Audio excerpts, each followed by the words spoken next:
Joe Bonamassa is one of my favourite players to learn from. I've spent countless hours studying this guy's playing style over the years, and there's always something new to learn.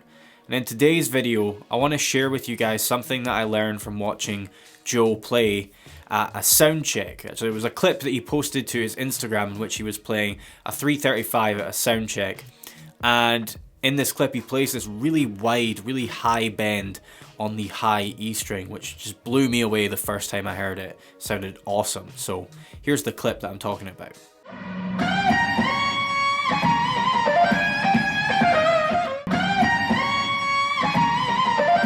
So today I'm going to teach you a lick that incorporates this same bend, and I'm going to talk about why it sounds so good when you use it in a blues setting. But before we get into it, today's video is sponsored by Carl Martin.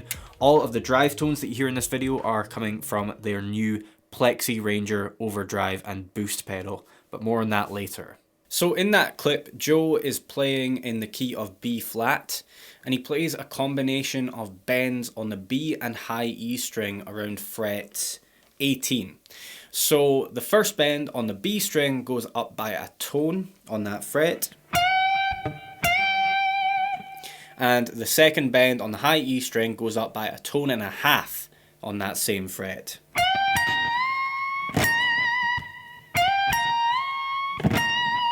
So it's really quite a wide bend, and I am using 11 to 48s on this Strat in standard tuning, so it's quite a stretch for me, especially considering I'm not very warmed up right now. That's my bad. But anyway, it's a wide bend indeed. So when would you choose to use these bends in your playing, in your blues playing? That's what I'm going to talk about in today's video, and I'm going to do so by demonstrating a lick from a course that you can find on my website. It's called Spicy Licks Package 1, and that's a pack of 10 licks inspired by the lead playing styles of Joe Bonamassa and Eric Johnson. If you look in the description box, you'll be able to grab that course for just $10 today as part of my early Black Friday sale. So go and check that out if you are interested. Now, this lick is actually in the key of B, just like all of the other licks in that package. So it's not B flat, it's B. So we're just a semitone higher than the bends that I showed you just a few moments ago. And you heard it at the start of the video, but let's refresh our memories, listen to it once more, and then break it down.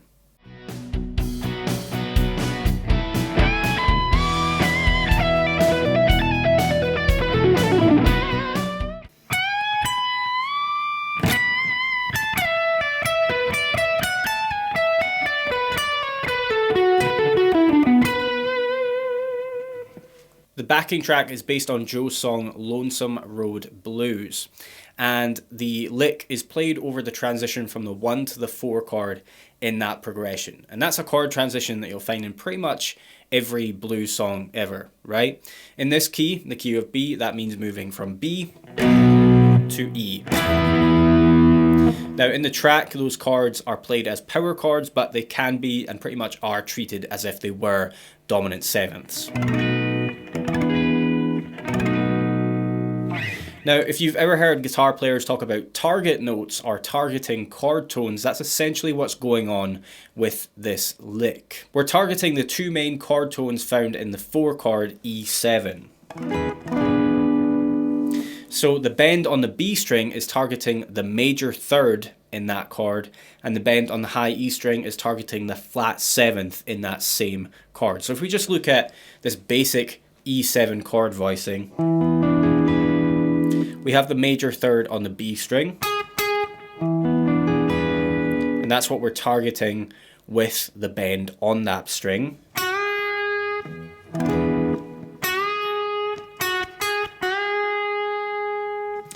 And the bend on the high E string, as I said earlier, is targeting the flat 7th in that chord, which is the note D. Now in this chord voicing, you can find that note on the G string, but of course we want to bend to it from the high E string, so just 1 octave higher, fret 10 on the high E string. And there's the 2 notes that we're targeting with our bends. And we're going to bend to this note, the flat 7th, from 3 frets below it. Now I'm going to go back up to the octave that I demonstrated the the lick in originally, because it's pretty much impossible to bend that wide on the high E string for me down in this area of the fretboard. So we have the bend up to the major third of that 4 chord on the B string. And we have the bend from the note B up to the flat 7th of that same 4 chord.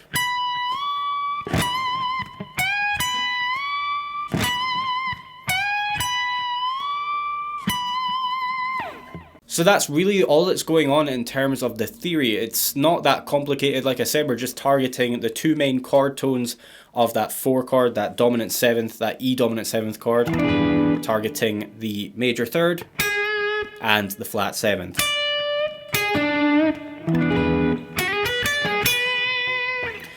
And a tip for your bending technique, because you are playing bends that are quite wide and high up on the fretboard, because you're starting the first bend on the B string with your middle finger, fretting that note with your middle finger, at least I am, and subsequently having to fret the second bend on the high E string with your third finger, you're going to want to make sure that you have your index and middle finger supporting the third finger on the high E string.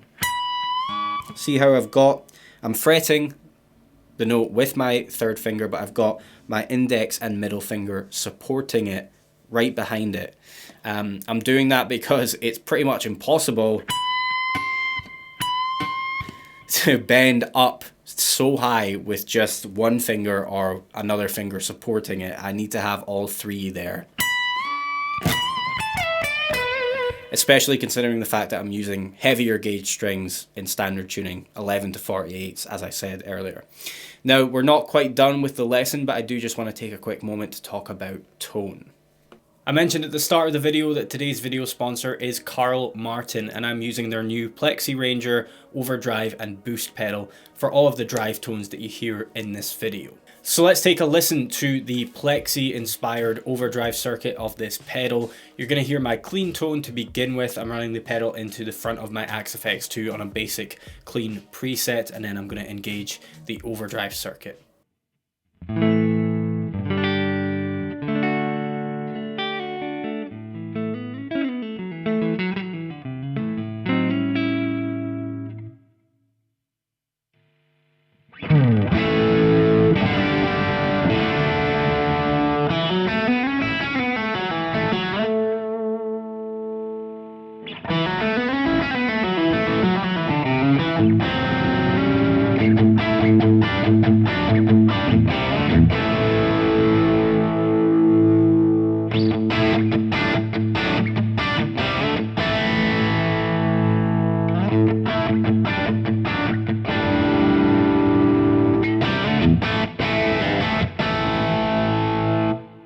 What's cool about this pedal is that it has an independent boost section that can be used on its own without the overdrive Plexi inspired circuit engaged.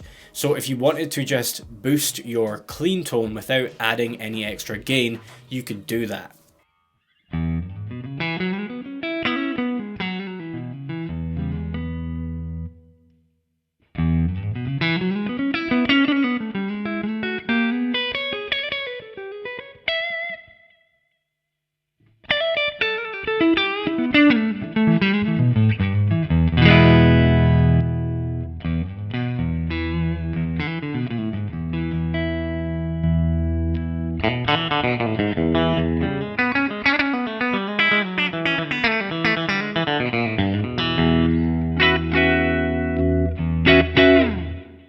And on top of that, it's not just one boost circuit in the boost section, it's 2 parallel boost circuits that each offer up to an additional 15 decibels. So you've got plenty of volume on tap. And you've got a clean boost section, which you can dial in using the boost knob on the top right of the pedal. You've also got a frequency boost circuit. And with the frequency boost, you have the frequency knob, which allows you to choose what type of frequencies you want to boost in your signal, be it low, mid, or high. And with the range control, that allows you to dial in the amount of frequency boost you want in your signal. So it's essentially like a level control for the frequency boost. So why don't we listen to them each independently and then mix the two boost circuits together, because you can do that. And when you do that, you're going to get some really nice violin-like sustaining lead tones, which I absolutely love. But let's start with the clean boost added to the plexi overdrive circuit of the pedal.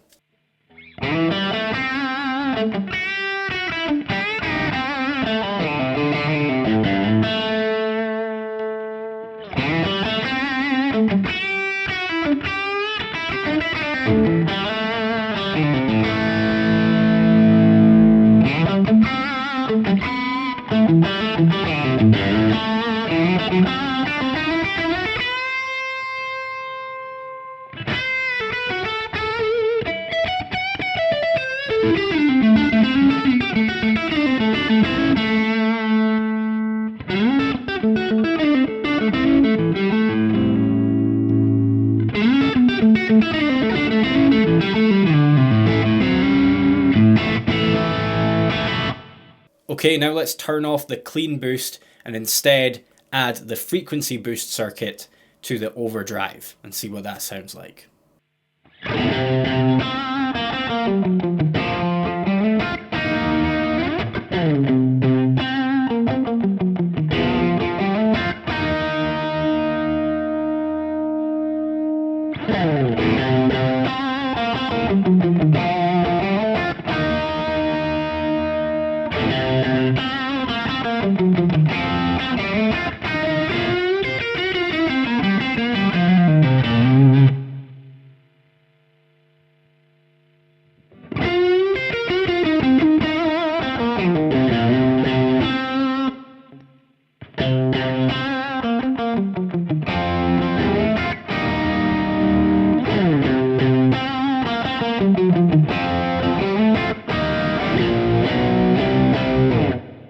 Now let's mix the two parallel boost circuits together and see what kind of tones we can get. I'm going to set the frequency control to boost the mid-range because that's generally what I like to do when I'm going for a solo. If you boost the high frequencies and the volume, it gets a bit too harsh on the ears, especially when you're playing at loud volumes on a gig. So I instead like to opt for boosting the mid-range of my tone. So let's see what that sounds like mixed in with the clean boost as well.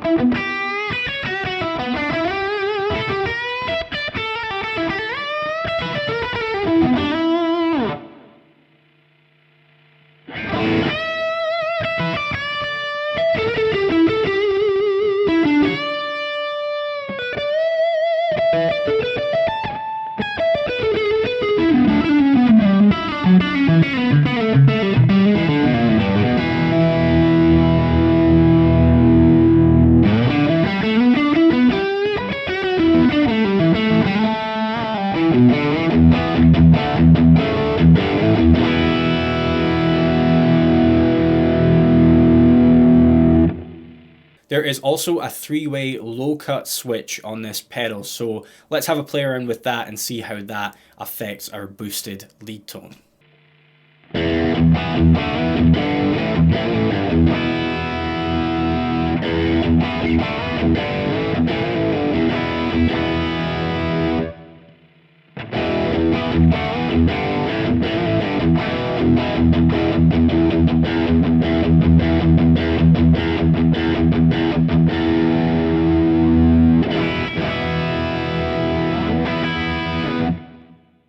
So that was the brand new Plexi Ranger from Carl Martin. Big thanks to them for sponsoring this video and for sending over the pedal. What I really like about this pedal the most is the fact that you can independently use the boost side of the pedal without having to have the overdrive circuit engaged. So you can just boost your clean tone if you want to do it that way. So big thanks again to Carl Martin, and let's get back to the lesson. So everything I said earlier was about playing these bends, playing these notes over the 4 chord, or the transition from the 1 to the 4 chord. And that was because they were targeting the major third and the flat 7th of the 4 chord. But that's not to say that you couldn't play these same notes, these same bends over the 1 chord, which in this key would be B7. Playing those notes over this chord,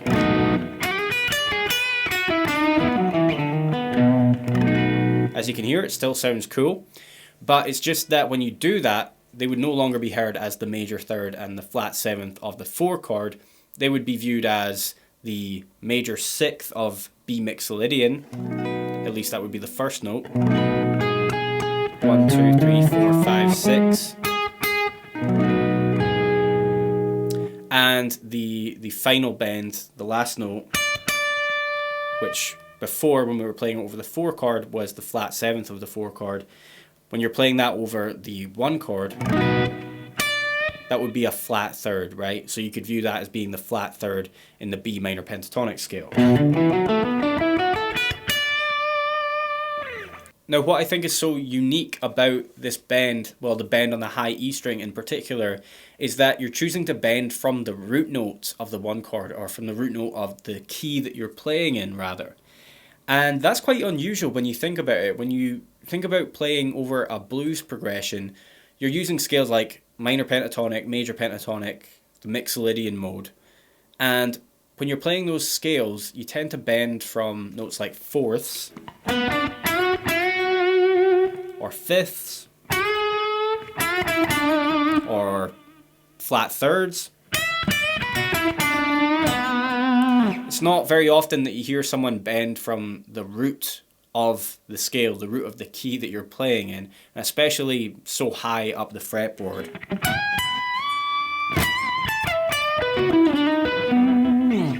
So yeah, that bend just blew me away the first time I heard Joe playing it, and ever since I heard him play it for the first time, I've loved throwing it into my own playing, and so I wanted to share it with you guys in this lesson. Hopefully you enjoyed this free lesson, and if you're new to the channel, welcome. My name is Ross Campbell. I have a ton of free content already available on my YouTube channel, but if you want to continue learning from me in a more in-depth manner, you might want to check out my online courses, which are linked in the description box beneath the video. You can subscribe to my website to access them all at once, or you can purchase courses individually if you would prefer to do it that way. And we are currently holding an early Black Friday sale, so definitely check out the description box below and see if you can get yourself a good deal. Thank you for watching, and I'll see you in the next one.